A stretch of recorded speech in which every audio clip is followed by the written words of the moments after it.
Walk into a Ford dealership right now and ask if they have any Ford Fiestas left.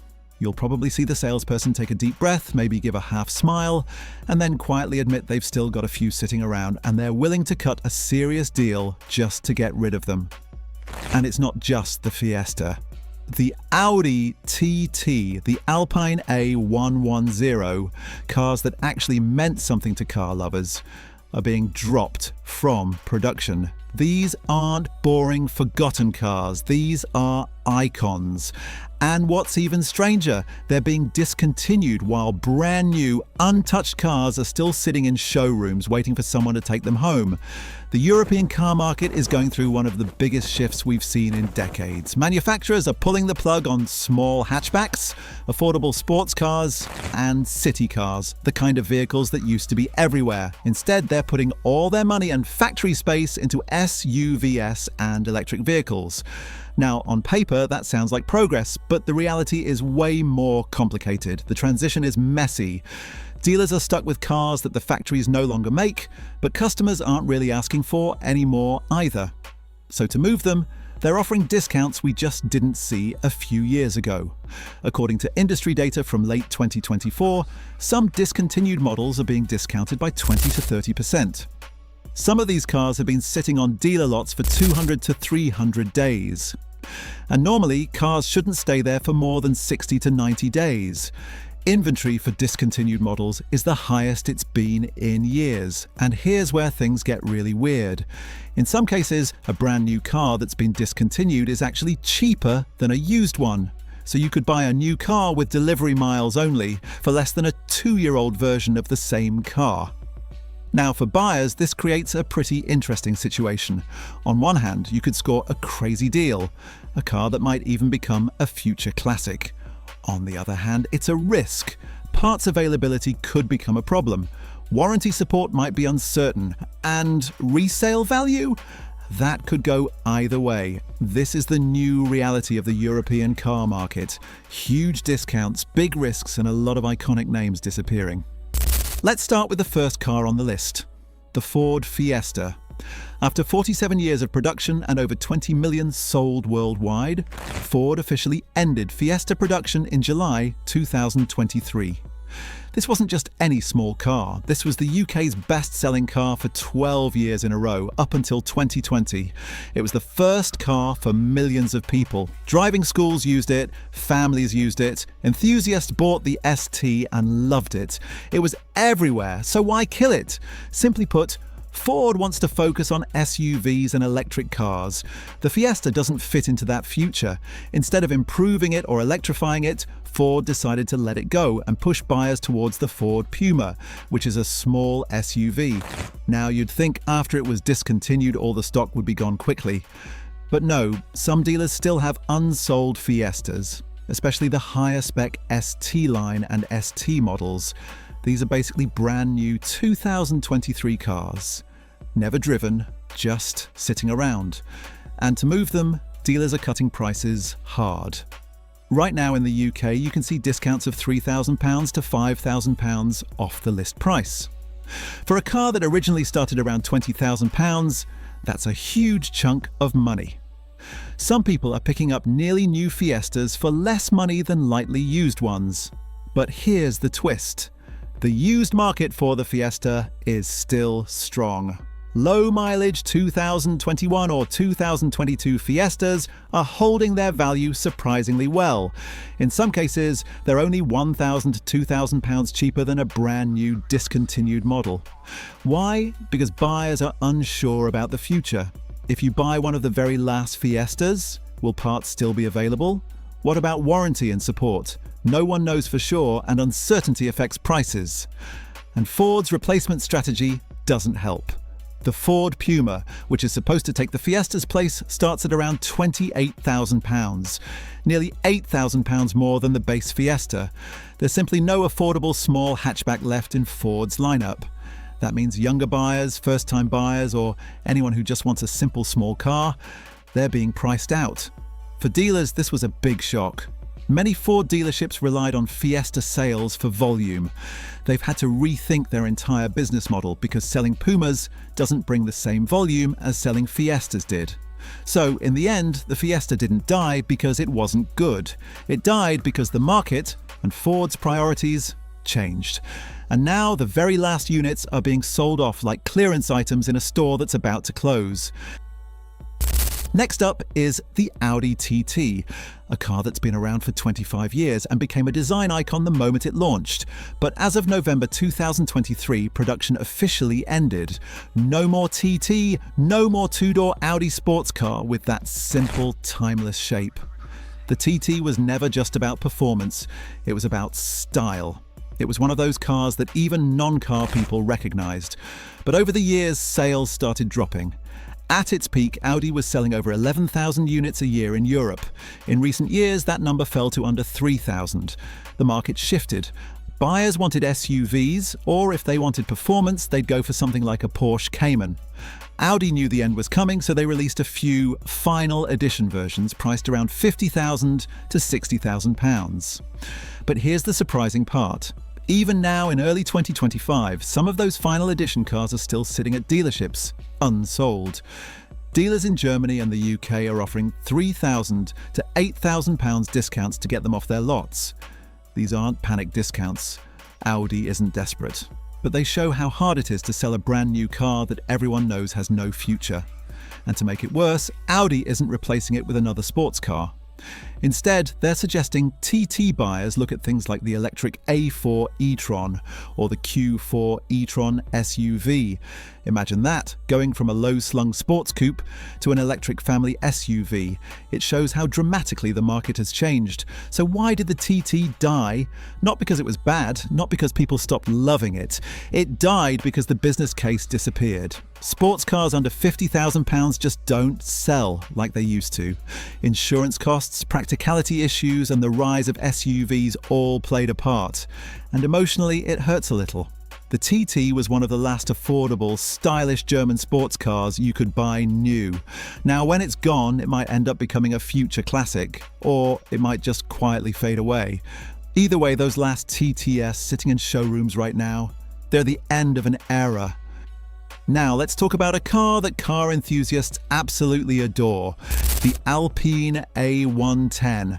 It's lightweight, mid-engined, rear-wheel drive, and one of the purest sports cars you can buy today. Or could buy.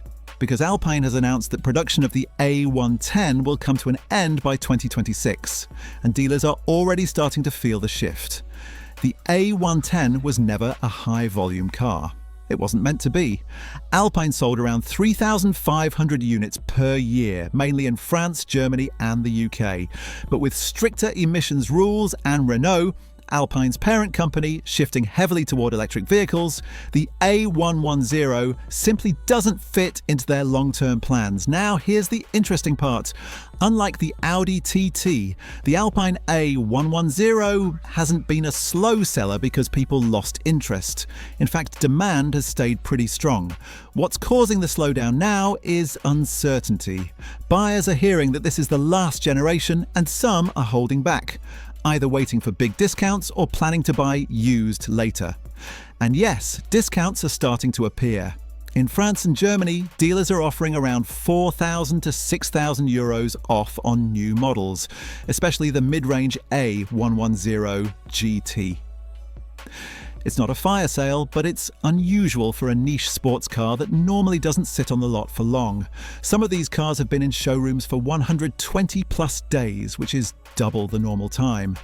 Alpine has confirmed its replacement will be fully electric, an electric sports coupe being co-developed with Lotus. That sounds exciting on paper, but for a lot of enthusiasts, the charm of the A110 is its simplicity. No heavy batteries, no fake engine noise, just a 1,100 kilogram lightweight chassis, a turbocharged 1.8-litre engine, and razor-sharp handling. So this creates a weird market situation. If you buy one now, you're owning one of the last petrol-powered, lightweight European sports cars ever made. That's special, but you're also buying a car that has no future support beyond a few years. And resale values? They could go up or crash. No one knows. But one thing's certain, we are not going to see another car like the A110 again. Cars are getting heavier, more digital, more electric.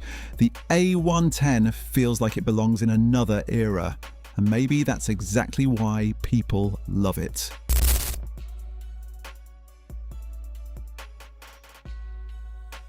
A car that earned the nickname Godzilla for a reason. It's been around since 2007, and for a while it was destroying supercars that cost twice the price.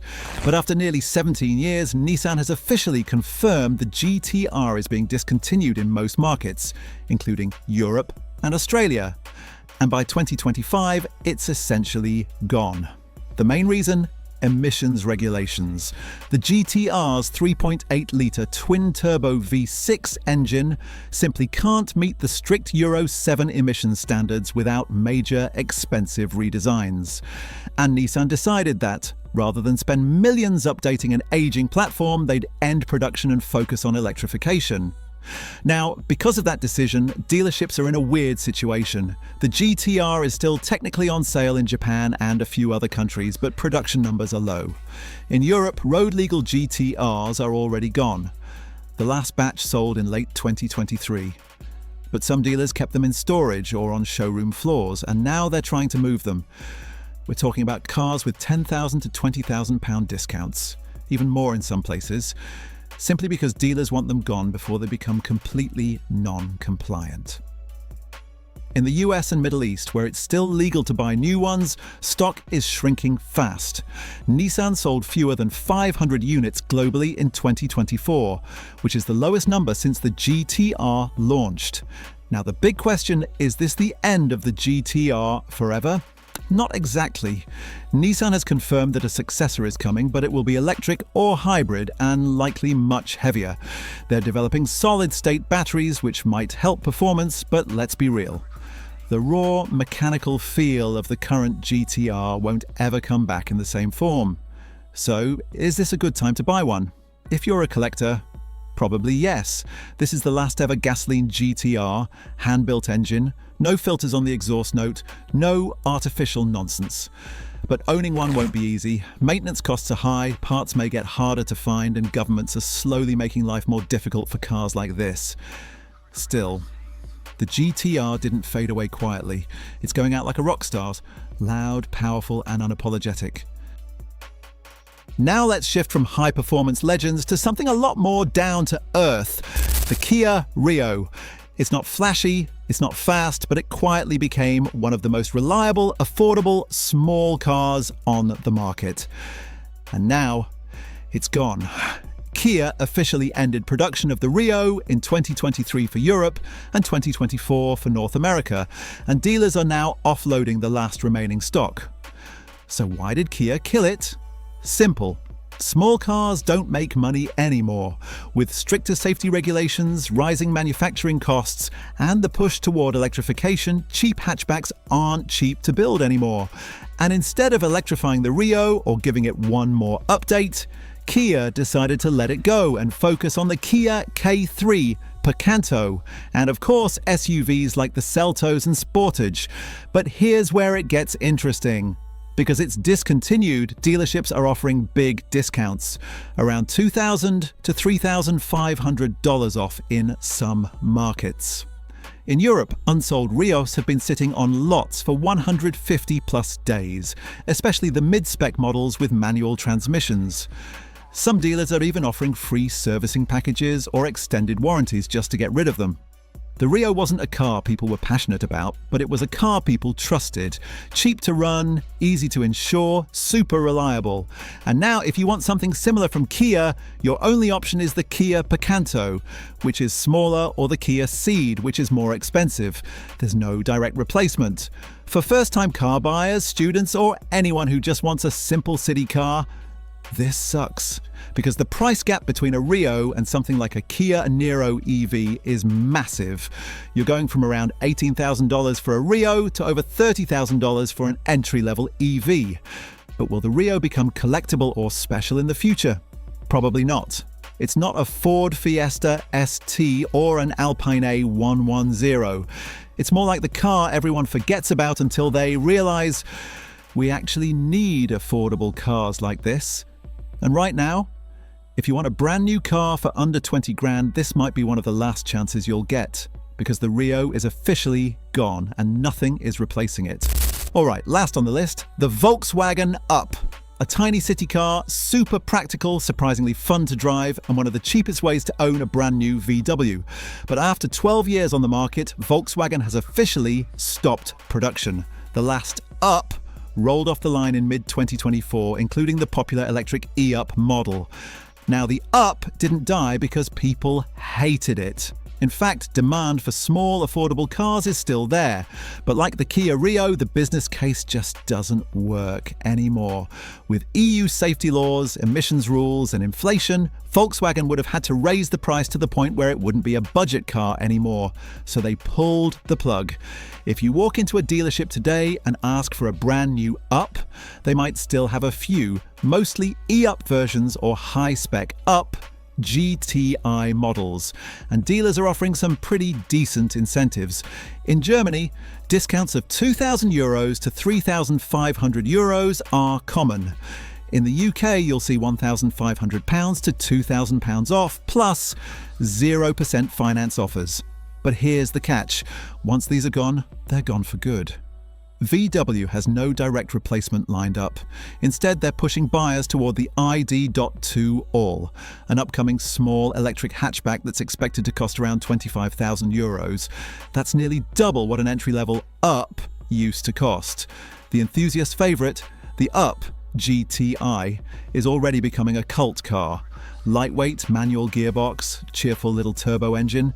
It's the spiritual successor to the original Golf GTI, and prices on the used market are actually going up, not down. So here we are, 7 cars, all being discontinued. Some are already gone, some are still sitting in showrooms waiting for a buyer, and dealers are getting more desperate by the day to clear stock.